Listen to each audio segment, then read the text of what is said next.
கடந்த திமுக ஆட்சி என்பது மக்களுடைய மனதில் நல்ல ஒரு வரவேற்பை பெற்றுள்ள ஒரு அரசாக இருக்கிறதுனால அவர்களை வீழ்த்துவது ரொம்ப கடினம் அப்படிங்கிறது அவங்களுக்கே தெரிஞ்சிருக்கு. அதனால இப்போ விஜய் அவர்களுக்கு அப்படி ஒரு வாய்ப்புகள் இருக்குது.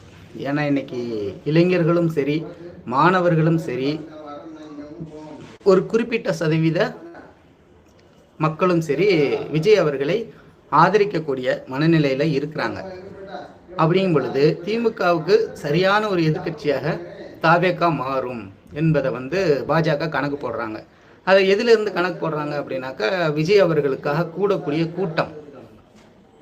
அவர் எங்கே போனாலும் பல்லாயிரக்கணக்கான மக்கள் அழைக்காமலே நின்று பார்க்கறதுக்கு பார்த்தீங்களா, அந்த ஒரு மாஸ், அந்த மாஸை பயன்படுத்தி மக்களை தன் பக்கம் இழுக்கக்கூடிய வேலைகளை இவரை வைத்து நாம் செய்யலாம் அப்படிங்கிற ஒரு திட்டத்தோடு தான் இந்த ஜனநாயகன் படம் ரிலீஸ் ஆவதை